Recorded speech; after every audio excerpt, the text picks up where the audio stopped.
우리는 지난 두 주에 걸쳐서 내면 세계 질서와 영적 성장이라고 하는 주제로 살펴보았습니다. 자, 우리는 이 내면 세계의 훈련을 위해서 5가지 영역 가운데 네 번째 영역이 우리의 영적 훈련, 아니면 영혼의 훈련인데요. 이 가운데 우리는 3가지를 보았습니다. 첫 번째는 침묵과 고독입니다. 그것은 하나님과 영적 교제를 할 그러한 시간을 확보하는 것이었습니다. 두 번째로는 하나님께 귀 기울이기. 그래서 그 확보된 시간에 하나님의 음성을 듣는 그러한 귀를 갖는 것이었습니다. 그리고 세 번째가 이제 그 음성을 마음에 새기는 것인데, 그것이 이제 오늘 우리가 보는 것이고요.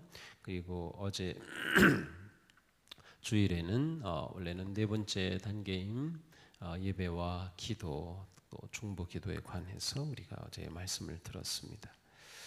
인도 선교사였던 스타니 존스라고 하는 분이 이 고든 맥도날드는 스타니 존스를 굉장히 많이 좋아했던 것 같아요. 그래서 책 곳곳에서 이 스타니 존스 얘기가 나오고, 또 이 책에서만 똑같은 본문이 2번 반복 인용되고 있는데, 이 스타니 존스가 그 인도 선교사였던 감리교 선교사하고 20세기 가장 위대한 선교사의 한 사람으로 꼽힙니다. 근데 이분이 노년이 되어서 한 말이 있죠. 나에게는 내 믿음을 지켜줄 외적인 힘이 필요 없다. 나는 믿음이 나를 붙들고 있기 때문이다. 근데 실제로 이 스타니 존스 선교사님도 그 인생의 내면이 무너지는, 붕괴되는 그러한 시기가 있었습니다. 그래서 1년 넘게 자신이 육체적으로 또 내적으로 완전히 탈진하고 그야말로 붕괴된 그러한 때가 있었습니다. 그러나 그가 그 시기를 잘 이겨내고 아주 훌륭한 그러한 선교사로 존경받게 되었습니다. 근데 이 스타니 존스가 그와 같이 다시금 회복되어 내면 세계가 강한, 건강한 그런 선교사가 될 수 있었던 것은 매일매일 분주하게 살았기 때문이 아니라 그의 영혼을 돌보는 시간을 가졌기 때문이라고 하는 것입니다. 우리가 우리 내면의 정원을 갖기 위해서는 하나님과 함께할 그런 시간을 추구하는 것이 필요하고, 그 가운데 하나님의 음성을 듣게 되는데, 오늘 세 번째 이 단계에서는 하나님의 음성이 우리에게 올 때 그 음성이 내 것이 된다고 하는 게 중요합니다. 우리는 하나님의 음성을 굉장히 많이 듣습니다.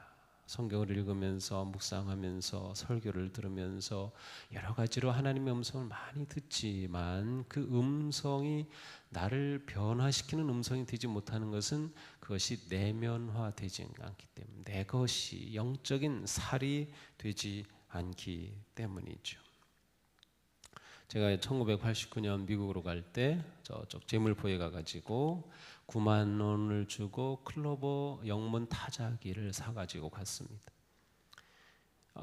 그 무거운 타자기를 사가지고 갔어요. 그런데 가가지고 한 학기 동안에는 열심히 이렇게 공부를 하면서 타이핑을 타자기로 쳐서 한 학기를 제출하고 냈는데, 제가 공부했던 그 신학교는 노스 웨스턴 대학 안에 캠퍼스가 있고 모든 것을 다 공유하고 있는데, 제가 깜짝 놀란 게 컴퓨터실이라는 게 있었어요. 저는 그때까지 컴퓨터를 직접 본 적이 없었습니다. 사진으로만 봤지. 근데 컴퓨터실에 들어가니까 한 50명쯤 그렇게 들어갈 수 있는 그런 컴퓨터실이 있고 컴퓨터가 쫙 있었습니다. 근데 거기서 학생들이 딱 컴퓨터 앞에서 막 이렇게 치는 거예요. 타자기를 놓고 치는 게 아니라 컴퓨터 앞에서 치는 거예요. 그래가지고 물어봤어요. 저게 뭐 하는 거냐. 그러니까는 컴퓨터를 쳐서 뽑아서 인쇄해서 그 페이퍼 그 과제물을 다 낸다는 것입니다.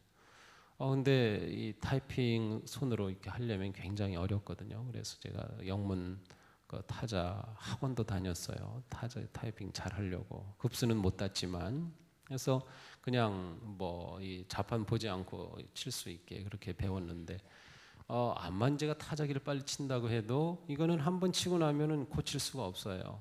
하려면 다시 이렇게 꼭 뒤로 가가지고 하얀 그 지운 뭐죠? 그거를 이렇게 발라서 또 이제 한 다음에 다시 그 위에다 덧치는 방법밖에 없어요. 물론 나중에는 이제 지우는 그러한 전자 타자기도 나중에 나왔지만 그래가지고 이거 하지 않으면 안 되겠다 싶어가지고 두 번째 학기에는 제가 그 컴퓨터를 사용하기로 했습니다. 그래서 열심히 준비해서 중간 페이퍼를 내는데 열심히 준비한 이미 노트 다 한 거죠. 가지고 가서 이제 치는 겁니다. 한 2시간 정도 이렇게 해가지고 다 타이핑을 다 했어요. 그리고 저는 그냥 끄고 나와 버렸어요. 아무 생각도 없이. 근데 무슨 일이 일어났는가 하면 2시간 동안 열심히 친 게 저장이 안 된 거예요. 저는 그때 저장해야 한다는 개념도 없었고 그 당시 처음에는 이제 컴퓨터 도스라는 게 있어요. 그래서 기본 오퍼레이팅 그 작동 시스템이 있는데 그 개념도 없었고 아무 개념도 없어. 그냥 치기만 하고 좋다고 나온 거예요. 그래가지고 그 중간 페이퍼 날짜가 딱 됐는데 그거 못 해가지고 아는 목사님 사모님이 타이핑을 대신 해준 적이 한 번 있어요. 그때 제가 아는 것이 아무리 내가 잘 썼어도 엔터키를 딱 쳐서 저장하지 않으면 그게 소용이 없는 거 사라지는 거예요. 요즘은 그냥 나가려고 하면 물어봅니다. 저장하시겠습니까? 물어봐서 그런 경우가 있지도 않아요. 그리고 그때는 저장하려고 하면 플로피 디스크라는 게 있었습니다. 13cm짜리 정사각형 요만한 플로피 디스크가 있어가지고 그거를 끼면 그 용량은 엄청났습니다. 그 하나가 1.44메가 엄청난 거죠. 1.4메가 엄청난 게 아니라 요즘 사진 한 장도 5메가, 6메가입니다. 그러니까 사진 한 장도 못 들어가는 건데 그 당시는 엄청난 거. 1.44메가짜리 플로피 디스크 있어요. 거기다가 입력하는 거죠. 그다음에 뭐 조금 지나니까 5.5cm짜리 그러한 플로피 디스크가 또 나오고 그 후에 뭐 보스턴에 와서 얼마 지나고 나니까 요즘 쓰는 USB가 처음 나오기 시작하는데 그때는 뭐 엄청나더라고요. 저런 것들이 다 있나. 근데 요즘은 뭐 그 용량 자체도 엄청나죠. 제가 처음 구입한 컴퓨터가 현대 컴퓨터인데 그 당시 그 유학 생활하면서 우리 돈으로 250만 원 주고 샀습니다. 얼마짜리를? 용량이 22메가짜리 컴퓨터를 처음 나왔을 때니까. 근데 아무리 해도 엔터를 치지 않으면 소용없어요. 엔터는 입력이란 뜻입니다. 이렇게 다 작업을 한 다음에 입력해야 이것이 타이핑한 것이 저장고에 입력이 돼서 남아있는 거예요. 하나님의 말씀이 우리 가운데 아무리 와도 우리가 엔터키를 쳐서 입력시키지 않으면 우리 마음에 남지가 않는 겁니다. 그러니까 내 영혼 훈련의 세 번째 단계는 바로 사색과 묵상이라고 하는 건데 묵상이라고 하는 것은 곧 말씀을 내 마음에 입력하는 것입니다. 내가 아무리 읽어도 들어도 그것을 내 마음에 입력하지 않으면 그 말씀은 나하고 무관합니다. 나를 변화시키지 못합니다. 내 삶의 생명이 되지 못합니다. 입력 과정이 있어야 하는데 그것이 바로 묵상이라고 하는 것입니다. 오늘 본문에 보면 사무엘이라고 하는 이런 어린 소년이 나오는데 한나가 서원 기도해서 낳은 아들이죠. 그래서 이 사무엘이 어릴 때 엘리 제사장에게 맡겼어요. 사무엘이 어느 날 잠을 자는데 자기를 부르는 겁니다. 누가. 그래서 얼른 일어나서 엘리에게 가서 부르셨습니까? 하니까 아니다, 너 부르지 않았다. 가서 또 자려고 하는데 또 자신이 부른 소리가 들립니다. 그래서 또 가서 저를 부르셨습니까? 아니야, 너 안 불렀어. 또 자려고 하는데 세 번째 또 그런 일이 일어납니다. 또 엘리에게 가니까 엘리 제사장이 이때 엘리는 눈이 멀어서 보이지 않을 때입니다. 사실 이 눈이 멀었다고 하는 건 엘리가 영적으로도 흐려진 상태를 나타내는 거지만 그래도 대제사장이었기 때문에 이게 무슨 상황이다라는 게 그때 파악이 되는 거죠. 그래서 이 사무엘에게 그래?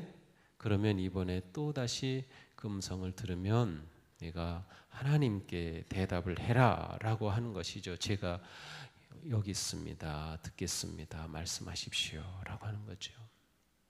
그러니까 이 엘리가 사무엘에게 가르쳐 준 것은 하나님의 음성이 들려올 때 내가 그것을 내 마음에 입력시키라는 거예요. 엔터를 쳐라. 그래서 그 말씀을 받아라라고 가르쳐 준 겁니다. 그래서 이번엔 사무엘이 정말 하나님이 부르시니까 제가 여기 있습니다. 말씀하십시오라고 엔터키를 치니까 그 말씀이 사무엘에게 주어지고 이 사무엘은 엄청난 하나님의 예언의 말씀을 받게 됩니다. 그러니까 하나님의 말씀이 우리 삶의 능력의 말씀이 되기 위해 필요한 것이 바로 입력인 성찰과 묵상이라고 하는 것입니다. 우리는 묵상을 통해서 하나님의 말씀과 내 이 영혼의 주파수를 맞추는 것입니다. 그래서 그 말씀이 나에게 의미 있는 말씀으로 다가오게 되는 것입니다. 이 공중에 아무리 많은 그러한 음파가 떠돌아다녀도 그 주파수에 딱 맞지 않으면 전혀 잡히지 않습니다. 말씀이 없는 게 아닙니다. 소리가 없는 게 아닙니다. 문제는 주파수가 맞아야 되는 거죠. 바로 이것이 묵상을 하는 것이 우리에게 절대적으로 필요한 이유가 되는 것입니다. 우리는 우리 삶에서 묵상의 중요함을 결코 무시해서는 안 됩니다. 묵상은 매우 중요하다. 말씀을 읽기도 중요하지만 묵상을 통해서 내 것으로 만들어야 하는 것입니다. 묵상을 위해서는 그러한 시간이 필요하기 때문에 침묵과 고독의 시간을 이미 얘기한 겁니다. 그리고 들을 귀가 준비되어야 하기 때문에 음성을 들을 수 있는 귀를 얘기한 겁니다. 그리고 그 음성이 들려지는 것을 내 것으로 만드는 이 세 번째 단계의 묵상이 필요한 거죠. 묵상도 처음부터 시작되지는 않습니다. 묵상을 위해 이와 같이 시간이 확보되어야 하고 준비되는 마음이 있어야 하는 것입니다. 갑자기 바쁜 생활에서 갑자기 묵상으로 곧장 들어갈 수 있는 게 아니죠. 자, 우리는 묵상할 때 가장 중요한 묵상은 물론 당연히 하나님의 말씀입니다. 그래서 우리의 묵상의 내용은 하나님의 말씀을 묵상하는 거다. 따라서 묵상은 한 번에 많이 하는 것이 불가능합니다. 그래서 묵상은 어떤 경우에는 한 단어가 될 수도 있고 한 문단이 될 수 있고 한 구절이 될 수도 있어요. 양이 많지 않아요. 우리가 매일 새벽마다 이렇게 말씀을 보는데 사실 묵상하기보다는 조금 많은 양입니다. 그렇지만 대체로 이 정도로 한 단락 정도를 우리는 매일매일 묵상할 수 있는 하나님의 말씀이 우리가 묵상하는, 그래서 우리는 말씀을 통해서 하나님의 뜻을, 하나님의 마음을, 또 나를 향한 하나님의 책망의 말씀도 듣고 내게 주신 격려의 말씀도 듣고 내게 주시는 지혜의 말씀도 듣고, 말씀을 통해 우리는 내 마음의 영혼의 그 생명을 입력시키는 것입니다. 또한 우리는 하나님의 말씀뿐만 아니라 영적인 고전을 묵상하는 것도 매우 중요합니다. 기독교 역사를 통해 500년, 1000년 이상 흘러온 역사 속에서 그 결과로 만들어진, 그리고 많은 성도들이 책을 통해서 놀라운 영적인 통찰력을 받은 그 영적인 책들, 고전을 읽음으로 굉장히 우리는 내면의 풍요로움을 경험할 수 있습니다. 그래서 이 현대 많은 영성가들은 이 고전의 묵상에 대해서도 굉장히 강조합니다. 그러니까 우리는 이러한 좋은 책과 성경을 통해서 하나님의 음성을 듣고 내 것으로 입력하게 되는 것이죠. 일반적으로 우리의 성찰과 묵상은 지적인 영역이지만 지적인 영역에서 감성적인 영역으로 넘어가는 것입니다. 그러니까 다시 말하면 이 말씀을 읽을 때 머리로 분석하고 판단하는 단계는 처음 단계입니다. 그러나 그 단계에서 넘어가면서는 이것이 내 가슴으로 스며들어야 되기 때문에 이것은 굉장히 감성적인 그러한 영역으로 깊어지는 것인데, 이 책에서는 보통 이것을 상상력이라고 말합니다. 그래서 성경을 읽을 때 상상력을 활용하라. 이것은 굉장히 중요합니다. 묵상법 가운데 상상의 묵상법이라는 게 있습니다. 말씀을 상상을 함으로써 그 의미를 깊이 찾아가는 겁니다. 물론 모든 말씀이 다 그렇게 상상을 통해 깊은 의미를 찾는 건 아니지만 대부분의 말씀이 왜냐하면 이 말씀 자체가 굉장히 중요한 비유와 은유의 이미지를 담고 있기 때문에 그래요. 예를 들어서 시편 23편을 묵상한다고 하면 우리는 그 말씀을 묵상하면서 이렇게 초원과 거기에 거니는 양들과 목자의 그 그림을 상상하게 되는 거죠. 시편 1편을 묵상하면서는 시냇가를 상상하고 거기에 심겨진 아름다운 나무를 또한 상상하는 거죠. 예수님의 말씀을 묵상할 때는 팔레스타인의 먼지가 나는 그 땅을 거니시는 주님을 상상하면서 그 모습을 생각하는 거죠. 그러니까 이러한 그 상상력을 가지고 이 말씀을 읽는 것은 묵상하는 데 굉장히 도움이 된다. 그래서 우리가 말씀을 읽다가 어떤 이미지가 떠오르면 굉장히 그것은 우리에게 큰 도움이 되는 것입니다. 그것을 억지로 이렇게 없애려고 할 필요가 없어요. 성경은 이미지의 글이기 때문에 이 성경의 내용들은 하나님 주신 말씀 굉장히 그 이미지의 그 의미를 다 담고 있습니다. 그러니까 이러한 그 방법이 있던 우리가 묵상을 하는데 아주 도움이 된다라고 하는 것입니다. 자, 우리는 하나님의 말씀을 받고 그 말씀을 되새김으로 그 말씀이 우리의 내면에 깊숙이 스며들어서 우리의 삶의 영의 양분이 되도록 하는 과정이 필요합니다. 우리는 이 세 번째 단계인 묵상의 삶이 우리 삶의 일상적인 과정이 되도록 하는 게 매우 중요합니다. 그래서 먼저 우리에게 묵상의 시간을 확보하라.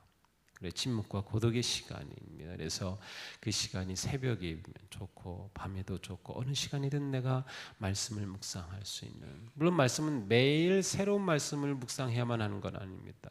한 주 동안 계속 같은 말씀을 묵상할 수도 있고 어느 때는 한 단어가 내게 계속 꽂혀서 떠나지 않을 때도 있을 수 있어요. 그러니까 중요한 것은 언제든지 내가 붙잡고 있는 아니면 내가 매달리고 있는 그 말씀이 있어야 한다는 거예요. 그래서 그 말씀이 내게 깊숙이 들어오는 거예요. 또 묵상이라고 하는 이 단어에 그냥 직역하면 되씹는다라는 뜻입니다. 되새김질한다는 뜻이에요. 되씹는 겁니다. 그래서 계속 씹으면 씹을수록 그 속에 깊은 맛이 우러나오는 것입니다. 그것이 묵상이죠. 그러니까 우리에게 이러한 그 묵상의 삶이 매우 중요합니다. 이 묵상이 우리의 내면을 건강하게 하고 질서 있게 하고 하나님의 뜻에 따라 우리를 이끌어가게 되는 것이죠. 이곳에는 우리 모두가 묵상의 삶을 잘 살아갔으면 좋겠습니다.